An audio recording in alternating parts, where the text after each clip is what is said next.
کریں گے۔ پاک فوج کے دستوں نے آرٹیکل 245 کے تحت اسلام آباد میں سیکیورٹی کی ذمہ داریاں سنبھال لی ہیں۔ اس پر تفصیلات کے لیے ہم نے رابطہ کیا ہے جیو نیوز کے نمائندے وقار ستی سے۔ وقار ستی، بتائیے گا دستے ڈپلوائے ہو چکے ہیں، کیا ڈیٹیلز ہیں مزید؟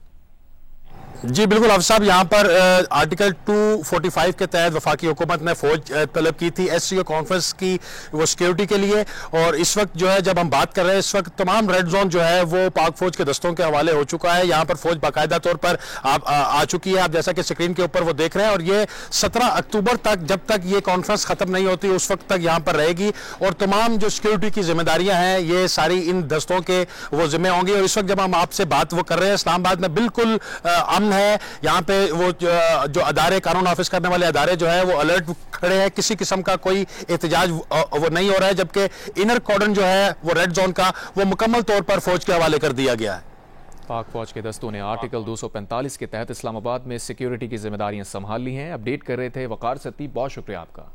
اب آپ کو بتائیں، بھارتی وزیر خارجہ جے شنکر پاکستان آئیں گے، شنگھائی تعاون تنظیم کے اجلاس میں شرکت کریں گے۔ بھارتی دفتر خارجہ نے بھی بھارتی وزیر خارجہ کے دورے کی تصدیق کر دی ہے۔ شنگھائی تعاون تنظیم کا اجلاس 15 اور 16 اکتوبر کو اسلام آباد میں ہوگا۔ آگے بڑھتے ہیں، آپ کو بتائیں پی ٹی آئی کی جانب سے اسلام آباد میں احتجاج کا اعلان کیا گیا۔ دن بھر وفاقی دارالحکومت کی مختلف سڑکوں اور علاقوں میں پولیس اور پی ٹی آئی کارکنوں کے درمیان جھڑپیں ہوئیں۔ کارکنوں نے پولیس پر پتھراؤ کیا، پولیس نے آنسو گیس کے شیل پھینک کر کارکنوں کو منتشر کیا۔ اے کے فضل حق روڈ، چائنا چوک، چنگی نمبر 26 پر کارکنوں اور پولیس کے درمیان آنکھ مچولی دن بھر جاری رہی۔ 26 نمبر چنگی سے 4 کارکنوں کی گرفتاری عمل میں آئی۔ اس سے پہلے آئی جی اسلام آباد 30 سے زائد کارکنوں کی گرفتاری کا اعلان کر چکے ہیں۔ گرفتار افراد میں بانی پی ٹی آئی کی بہنیں علیمہ خان اور عظمیٰ خان بھی شامل ہیں، جنہیں ڈی چوک سے شام کے وقت گرفتار کیا گیا تھا۔ پولیس کی شیلنگ کے بعد فیض آباد پل پر پہنچنے والے کارکن منتشر ہو گئے۔ کارکنوں کے پتھراؤ پر پولیس کی اضافی نفری کو بھی طلب کیا گیا۔ فیض آباد انٹرچینج، مری روڈ، آئی جے پی روڈ اور اسلام آباد ایکسپریس وے پر لائٹس بند کر دی گئی ہیں۔ اسلام آباد میں اس وقت کیا صورتحال ہے، اس بارے میں بتا رہی ہیں ڈی چوک پر موجود جیو نیوز کی نمائندہ نورین سلیم جنجھوا۔ جی میں اس وقت موجود ہوں ڈی چوک پر، اور یہاں پر اس وقت مکمل خاموشی ہے۔ احتجاجی اپنے گھروں کو لوٹ چکے ہیں، لیکن ابھی بھی پولیس کی بھاری نفری ڈی چوک پر موجود ہے۔ کنٹینر اسی طرح لگے ہوئے ہیں۔ میں کیمرہ مین خلیق احمد کو کہوں گی کہ وہ دکھائیں یہ کنٹینر، اور یہ تمام جو پولیس والے اس وقت ریلیکس بیٹھے ہیں۔ سارا دن انہوں نے ٹولیوں کی شکل میں جو پولیس احتجاجیوں کے ساتھ جو آنکھ مچولی ان کی چلتی رہی ہے وہ سلسلہ بھی ختم ہو چکا ہے۔ اس وقت یہاں پر صرف میڈیا موجود ہے اور پولیس کی بھاری نفری موجود ہے۔ راستے اسی طرح بند ہیں، اتاترک ترک روڈ بند ہے، ڈی چوک بند ہے، پارلیمنٹ کو جانے والے راستے بند ہیں، اور اس وقت ٹریفک بھی بالکل نہیں ہے، اور اس وقت سمجھے بالکل خاموشی اور سنسان سڑکیں ہیں۔ جی وزیر اعلیٰ کے پی علی امین گنڈاپور کا قافلہ موٹر وے پر پتھر گڑھ کے مقام پر پہنچ گیا۔ پشاور سے آنے والے قافلے پر پولیس کی جانب سے شیلنگ کا سلسلہ بھی جاری ہے۔ مزید بتا رہے ہیں جیو نیوز کے نمائندے شراز گردیزی۔ جی وزیر اعلیٰ خیبر پختونخوا علی امین گنڈاپور کی قیادت میں آنے والا جو خیبر پختونخوا سے قافلہ ہے اس نے جو ہرو پل ہے اس کی رکاوٹوں کو عبور کر لیا ہے، اس کے بعد بران انٹرچینج آتا ہے اس کو بھی عبور کر لیا ہے، اور اس وقت میرے عقب میں پتھر گڑھ کا مقام ہے جہاں پہ اس کو رکاوٹوں کا سامنا کرنا پڑ رہا ہے۔ پولیس کی جانب سے یہاں پہ قافلے کے اوپر شیلنگ کی جا رہی ہے، اور پاکستان تحریک انصاف کے جو کارکنان ہیں، کیونکہ رات ہے یہاں پہ بالکل اندھیرا ہے، سنسان علاقہ ہے، تمام جو لائٹس ہیں یہاں پہ بند کر دی گئی ہیں، اور پاکستان تحریک انصاف کے کارکنان جاڑیوں سے نکلتے ہیں، پولیس کے اوپر پتھراؤ کرتے ہیں، پھر پولیس کی جانب سے ان کے اوپر شیلنگ کی جا رہی ہے۔ تو یہ پتھر گڑھ کا وہ مقام ہے جہاں پہ اس وقت جو مرکزی قافلہ خیبر پختونخوا سے آ رہا ہے اس کو پولیس نے روکا ہوا ہے اور قافلے کے اوپر شیلنگ کی جا رہی ہے۔ جی ہم مٹی کو ہیرا بنانے کی کوشش کر رہے ہیں، پی ٹی آئی والے اسی مٹی کو آگ لگا رہے ہیں کہ کہیں ہیرا نہ بن جائے۔ وفاقی وزیر مصدق ملک نے کہا، ہمارا خواب ملک کی ترقی ہے، پی ٹی آئی کا خواب جلاؤ، گھراؤ اور فساد ہے۔ فیصلہ کر لیں کون سا پاکستان چاہیے۔ مصدق ملک کا کہنا تھا، جس شخص نے چینی صدر کا دورہ ملتوی کرایا وہی شنگھائی تعاون تنظیم کے اجلاس سے پہلے کنٹینر لگوا رہا ہے۔ پی ٹی آئی احتجاج کے لیے خاص مواقع ہی کیوں چنتی ہے؟ کبھی آئی ایم ایف کو خط لکھتے ہیں، کبھی غیر ملکی مہمانوں کی آمد پر مظاہروں کے لیے نکل آتے ہیں۔ فساد کی سیاست کی پاکستان میں گنجائش نہیں ہے۔ ہمارے ذہن کے اندر صرف ایک ہی چیز ہے، وہ ہے ملک کی ترقی، اور یہی ہے ہمارا خواب، یہی ہے ہمارا خاکہ، یہی ہے ہمارا ملک، یہ ہے ایک پاکستان۔ اب دوسرا پاکستان جس میں کیا ہے؟ پکڑ لو، دھکڑ لو، آگ لگا دو، فساد کر دو، چھوڑیں گے نہیں، حملہ کر دیں گے، جیلیں توڑ دیں گے، کنٹینر لگا دو، میں نکلوں گا تو یہ ہو جائے گا، پھر وہ ہو جائے گا، پھر نہ ماں کی تمیز، نہ بہن کی تمیز، نہ عورت کی تمیز، زبان وہ بولو جو اپنے گھر میں نہ بول سکتے. یہ ایک عجیب پاکستان ہے. ہم یہ بات کر رہے ہیں کہ مٹی جو ہے یہ ہیرے میں کیسے تبدیل ہوگی، وہ یہ بات کر رہے ہیں کہ اس مٹی کو آگ نہ لگا دیں، کہیں ہیرا نہ بن جائے. ایک خاک اور آگ کا پاکستان ہے، ایک ترقی کا پاکستان ہے، ایک تنزلی کا پاکستان ہے، ایک خوشحالی کا پاکستان ہے، ایک بدحالی کا پاکستان ہے، ایک امن کا پاکستان ہے، ایک بربادی کا اور فساد کا پاکستان ہے.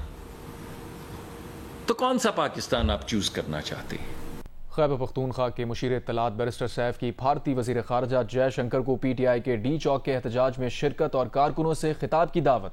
پروگرام آج شاہزیب خانزادہ کے ساتھ میں کہا، ہم جے شنکر کو دعوت دیں گے کہ وہ بھی ہمارے احتجاج میں شرکت کریں اور ہمارے کارکنوں سے خطاب کریں. یہ جتنے ممالک آ رہے ہیں ان کے وفود ہمارے احتجاج دے کے خوش ہوں گے اور پاکستان کی جمہوری اقدار کی مضبوطی کی تعریف کریں گے. ہم جے شنکر صاحب کو بھی دعوت دیں گے، وہ بھی آئیں ہمارے احتجاج میں شرکت کریں، ہم سے ہمارے لوگوں کو ایڈریس کریں اور دیکھیں گے پاکستان کی جمہوریت کتنی مضبوط جمہوریت ہے جہاں پہ ہر کسی کو احتجاج کہا. پی ٹی آئی کی جانب سے اسلام آباد میں احتجاج کے سلسلے میں لاہور میں پولیس نے شہر کے خارجی راستے کنٹینر لگا کر بند کر دیے، جبکہ جی ٹی روڈ پر ٹریفک معمول کے مطابق رواں دواں ہے. 5 اکتوبر کو مینار پاکستان گراؤنڈ میں احتجاج کی کال پر لاہور کے مختلف مقامات پر بھی کنٹینرز پہنچا دیے گئے ہیں. لاہور میں موٹر وے بابو صابو انٹرچینج، ٹھوکر نیاز بیگ اور لاہور سیالکوٹ موٹر وے کے داخلی راستوں پر کنٹینرز کھڑے کر دیے گئے ہیں. بابو صابو انٹرچینج کو عام ٹریفک کے لیے بند کر دیا گیا ہے. ٹھوکر نیاز بیگ انٹرچینج سے بھی ٹریفک کو موٹر وے پر داخل نہیں ہونے دیا جا رہا. راستے بند کیے جانے پر اسلام آباد اور دیگر شہروں کو جانے والے شہریوں کو سخت مشکلات کا سامنا ہے. دوسری جانب 5 اکتوبر لاہور میں مینار پاکستان گراؤنڈ پر احتجاج کی کال کے باعث ریلوے اسٹیشن، مینار پاکستان گراؤنڈ اور لاری اڈہ کو جانے والی سڑکوں اور دیگر مقامات پر بھی کنٹینرز پہنچا دیے گئے ہیں. تاہم شہر میں ٹریفک معمول کے مطابق چل رہی ہے. وزیر اعظم شہباز شریف سے چیئرمین پیپلز پارٹی بلاول بھٹو زرداری اور امیر جماعت اسلامی حافظ نعیم الرحمان کی ملاقات ہوئی. غزہ اور فلسطینیوں کے ساتھ قومی سطح پر اظہار یکجہتی کے لیے وزیر اعظم کی میزبانی میں آل پارٹیز کانفرنس بلانے کا فیصلہ کیا گیا. یہ فیصلہ بھی کیا گیا کہ 7 اکتوبر کو ملک بھر میں غزہ اور فلسطین میں اسرائیلی ظلم و بربریت کے شکار نہتے مسلمان بہن بھائیوں کے لیے یوم یکجہتی منایا جائے گا. اس دوران یوم یکجہتی فلسطین اور آل پارٹیز کانفرنس کے لیے کمیٹی کے قیام کی منظوری بھی دی گئی.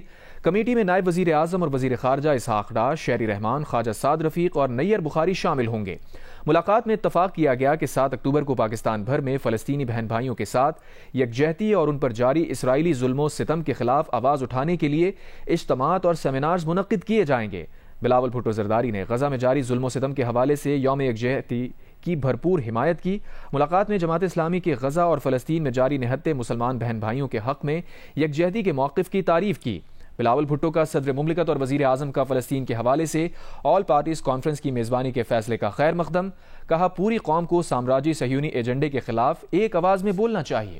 امیر جماعت اسلامی حافظ نعیم الرحمان کا کہنا ہے کہ فلسطینیوں پر اتنے ظلم کے باوجود اسلامی ممالک اسرائیل کے خلاف کچھ نہیں کرتے، لیکن 7 اکتوبر 2023 کو حماس کے حملے کے بعد اسرائیل ہار چکا ہے، جبکہ فلسطینی مظالم اور شہادتوں کے بعد بھی ہار ماننے کے لیے تیار نہیں ہیں.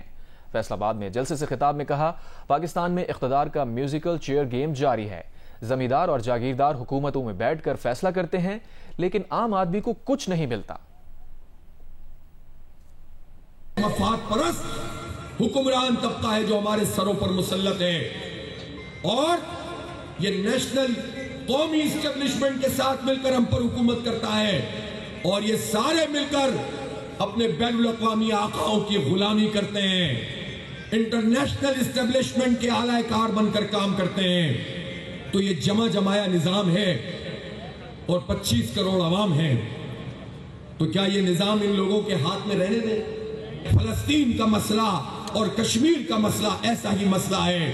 اس لیے ہم حکمرانوں سے بھی رابطہ کرتے ہیں، اپوزیشن سے بھی بات کرتے ہیں اور تیار کرتے ہیں انہیں، اس لیے کہ کچھ نہیں کر سکتے تو 7 اکتوبر کو یوم یکجہتی غزہ تو منانے کا اعلان کرو. یہ آپ کی کامیابی ہے، یہ آپ کے ملین مارچ ہے، یہ آپ کی تحریک ہے کہ حکمرانوں نے بھی دباؤ کو محسوس کیا ہے اور آج وزیر اعظم نے اس کا اعلان کیا ہے۔ متحدہ قومی موومنٹ نے ایم ڈی کیٹ ٹیسٹ سے متعلق سندھ ہائی کورٹ میں دائر پٹیشن کا حصہ بننے کا فیصلہ کرتے ہوئے مطالبہ کیا ہے کہ ایم ڈی کیٹ کے امتحانات کو منسوخ کر کے صاف شفاف طریقے سے دوبارہ امتحان لیا جائے۔ ایم کیو ایم پاکستان کے مرکز بہادرآباد میں اجلاس ہوا۔ ترجمان ایم کیو ایم کے مطابق اجلاس میں ایم ڈی کیٹ کے امتحانات کی شفافیت مشکوک ہونے پر شدید تشویش کا اظہار کرتے ہوئے کہا گیا کہ سندھ خصوصاً کراچی میں ایم ڈی کیٹ کے امتحانات میں بد انتظامی کے نئے ریکارڈ قائم ہوئے۔ گزشتہ برسوں کی طرح اس سال بھی ایم ڈی کیٹ کے امتحانی پیپرز وقت سے پہلے لیک کیے گئے۔ اجلاس میں ایم ڈی کیٹ کے حوالے سے سندھ ہائی کورٹ میں دائر پٹیشن کا حصہ بننے کا فیصلہ کیا گیا۔ ترجمان ایم کیو ایم کے مطابق متاثرہ طلباء و طالبات ایم کیو ایم پاکستان کے علاقائی اور مرکزی دفاتر میں شام 5 بجے سے رات 8 بجے تک رابطہ کر سکتے ہیں۔ سابق وزیر خارجہ خورشید محمود قصوری نے کہا ہے کہ امید ہے شنگھائی تعاون تنظیم اجلاس کی سائیڈ لائنز پر پاک بھارت وزرائے خارجہ کی ملاقات ہوگی۔ دونوں ملک مشرق وسطی میں کشیدگی کم کرنے میں بھی کردار ادا کر سکتے ہیں۔ یہ جو دو طاقتیں ہیں پاکستان اور انڈیا، ان کے مڈل ایسٹ کے بہت سے ممالک سے اچھے تعلقات ہیں، اور میں یہ سمجھتا ہوں کہ ویسے بھی ہماری ذمہ داری بنتی ہے کہ اتنی کشیدگی جو بڑھ گئی ہے اس کو کم کریں۔ دونوں نیوکلیئر پاورز ہیں، تو اگر سائیڈ لائن پہ بات ہوتی ہے تو اس کے نتیجے میں دیکھو یہ جتنی باتیں لوگ کرتے ہیں کہ جی ٹریڈ نہیں، فلاں نہیں، ہائی کمشنر نہیں، اور بھئی اگر ڈائیلاگ ہی نہیں ہوگا تو کچھ بھی نہیں ہوگا۔ اس سے امید کرنی چاہیے کہ پاکستان کے وزیر خارجہ اور بھارت کے وزیر خارجہ کی سائیڈ لائن سے میٹنگ ہوگی۔ ہمیں تیاری کرنی چاہیے کہ اگر سائیڈ لائن پہ بات چیت ہوتی ہے تو پاکستان کیا باتیں کرے گا۔ میں تو یہ کہوں گا خوش آئند بات ہے یہ کہہ دینا کہ کیونکہ یہ ملٹی لیٹرل ہے اس سے کچھ نہیں نکلے گا۔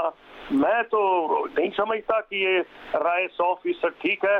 یہ ٹھیک ہے ہمارے تعلقات بڑے خراب ہیں، لیکن جب خراب ہوتے ہیں تو میں نے بھی یہ دیکھا ہے، میرا اپنا جو تجزیہ ہے میں نے اس کتاب میں بھی اس کا ذکر کیا ہے کہ Pakistan India relation ship is not of normal nature. یا وہ تعلقات بہتری کی جگہ آئیں گے یا بدتری کی طرف، وہ نارمل نہیں رہ سکتے۔ ایران کے سپریم لیڈر آیت اللہ خامنائی نے کہا ہے کہ آج ہمارے دشمن کو کھلی چھوٹ دی گئی تو وہ ایک کے بعد دوسرے مسلمان ملک پر حملہ آور ہوگا۔ مسلمان اس خطرے کو نظر انداز نہ کریں، اپنے دفاع کو مضبوط اور آزادی کو محفوظ کریں۔ بسم اللہ الرحمن الرحیم، الحمدللہ رب العالمین۔ ایران کے سپریم لیڈر آیت اللہ سید علی خامنائی نے کہا کہ جس طرح اسرائیل کا 7 اکتوبر کا حملہ جائز تھا، اسی طرح ایران کا اسرائیل پر حملہ جائز ہے۔ ایران اسرائیل کو جواب دینے میں نہ تاخیر کرے گا اور نہ جلدی۔ مسلمہ سے مطالبہ کیا کہ اگر مسلمان متحد ہو جائیں تو دشمنوں پر قابو پا سکتے ہیں۔ ان خیالات کا اظہار سپریم لیڈر آیت اللہ سید علی خامنائی نے تہران کی مرکزی امام خمینی مسجد میں نماز جمعہ کے خطبے میں کیا۔ در مقابل دشمنی کہ خاک او رو تصرف کرده۔ ایران کے سپریم لیڈر آیت اللہ سید علی خامنائی نے 5 سال بعد تہران کی مرکزی امام خمینی مسجد میں نماز جمعہ کا خطبہ دیا ہے اور نماز کی امامت کرائی ہے۔ نماز جمعہ سے گھنٹوں پہلے ہی مسجد میں عوام کا رش لگ گیا تھا۔ ایرانی عوام نے اپنے سپریم لیڈر آیت اللہ سید علی خامنائی کا خطبہ سننے اور ان کی اقتداء میں نماز جمعہ ادا کرنے بڑی تعداد میں پہنچے۔ آیت اللہ سید علی خامنائی نے مسلم اتحاد پر زور دیتے ہوئے کہا کہ مسلمان مظلوم لوگوں کے ساتھ یکجہتی کا اظہار کریں۔ مسلمان قوموں کو افغانستان سے یمن، ایران سے غزہ اور لبنان تک دفاعی لائن بنانا ہوگی۔ انہوں نے چند روز پہلے ایران کے اسرائیل پر حملے کو مکمل طور پر قانونی اور جائز قرار دیا۔ انہوں نے کہا کہ ایران کی مسلح افواج نے جو کام کیا وہ خطے میں اسرائیل کو کم ترین جواب تھا۔ ایرانی سپریم لیڈر آیت اللہ سید علی خامنائی نے کہا کہ ضرورت پڑی تو ایران مستقبل میں پھر سے کارروائی کرے گا۔ ایرانی سپریم لیڈر نے کہا کہ اسرائیل کو خطے سے یورپ تک توانائی کی برآمد کا راستہ بنانا مقصود ہے۔ خطبہ جمعہ میں ان کا کہنا تھا کہ حزب اللہ نے مرحلہ وار اور منطقی انداز میں ترقی کی۔ حزب اللہ کے رہنما کی شہادت سے ان کا اثر و رسوخ بڑھے گا۔ صہیونی حکومت بے بنیاد اور غیر مستحکم ہے جو حماس اور حزب اللہ پر کبھی فتح نہیں پا سکے گی۔ وزیر اعلیٰ سندھ مراد علی شاہ نے کہا ہے کہ پاکستان کھجور کا 5واں بڑا پیداواری ملک ہے۔ ایکسپورٹ بڑھانے کے لیے محنت ضروری ہے۔ وزیر اعلیٰ مراد علی شاہ نے متحدہ عرب امارات کے تعاون سے ایکسپو سینٹر کراچی میں منعقد ہونے والے پہلے کھجور فیسٹیول کا افتتاح کیا۔ انہوں نے کہا کہ ملک میں 1.5 لاکھ ایکڑ سے زائد پر کھجور کاشت ہو رہی ہے۔ Pakistan ranks 5th in terms of area under date palm cultivation and total production and is the 3rd largest exporter by quantity. The Ministry of National Food Security and Research through the Pakistan Agriculture Research Council has initiated a pioneering project to introduce date palm cultivation in the Thar Desert.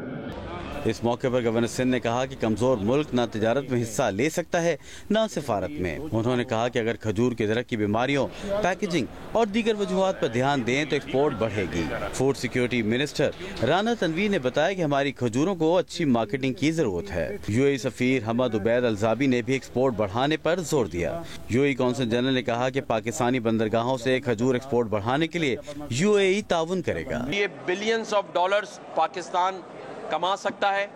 آج سے ہی ہماری حکومت، ہمارے وہ ادارے جو اس چیز کو ڈیل کر رہے ہیں، ان کو چاہیے کہ ہنگامی بنیاد پر ایمرجنسی لگا دیں اس کھجور کی پیداوار اور اس کی ایکسپورٹ پر. ایکسپو سینٹر کراچی میں جاری کھجور فیسٹیول 3 روز جاری رہے گا. کیمرہ مین محمد ساجد کے ساتھ علی عمران سید، جیو نیوز، کراچی. ثقافتوں کو جوڑتے ورلڈ کلچر فیسٹیول کا 9واں روز بھی بھرپور سرگرمیوں کے ساتھ ختم ہوا. اٹلی اور فرانس کے فنکار پاکستانی عوام میں گھل مل گئے. آج کونسل کراچی، جیو اور جنگ کے اشتراک سے عالمی ثقافتی میلہ 2 نومبر تک جاری رہے گا. مزید احوال بتا رہے ولید احمد اپنی رپورٹ میں. آڈیٹوریم 1 میں کچھ ہی دیر میں ہوگی. قطاروں میں لگے تھیٹر کے شوقین آڈیٹوریم 1 میں داخل ہونے کے منتظر. آج بچے بھی ہمراہ ہیں کیونکہ یہ بچوں کا شو ہے. اس سے پہلے کہ اٹالین تھیٹر فنکارہ نینا کھیل put your heart into it پیش کر کے مسکراہٹیں بکھیریں، فرانسیسی اسٹریٹ فنکار فرینک نے کچھ پرینک کر کے دکھائے.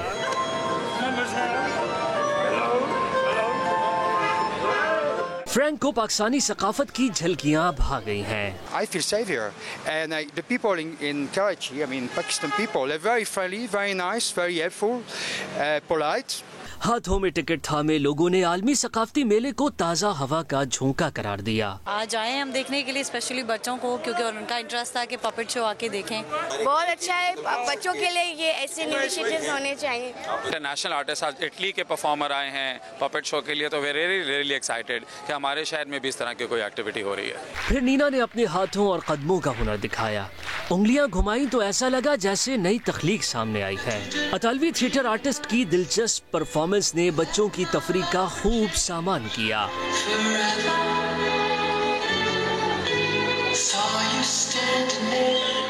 اطالوی کونسل جنرل نے کہا کراچی ثقافت سے محبت کرنے والوں کا شہر ہے. There is a very big demand in Karachi for cultural events. Indeed, I've been here 4 years, so I know Karachites, they love culture and there is more need for culture. آج جاپانی theatre group comedy show are you loving it میں ہنسی کا طوفان ہوگا، جبکہ musical concert میں ملکی اور بین الاقوامی گلوکار سر تال ملائیں گے.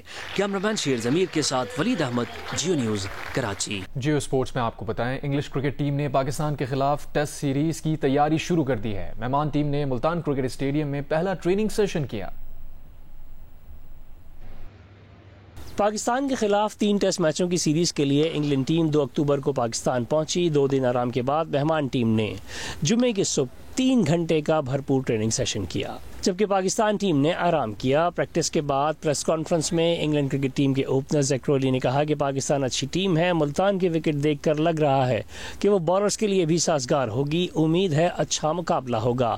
دونوں ٹیموں کے درمیان پہلا ٹیسٹ 7 اکتوبر سے ملتان کرکٹ اسٹیڈیم میں کھیلا جائے گا. سیریز کے تمام میچز جیو سپر براہ راست نشر کرے گا.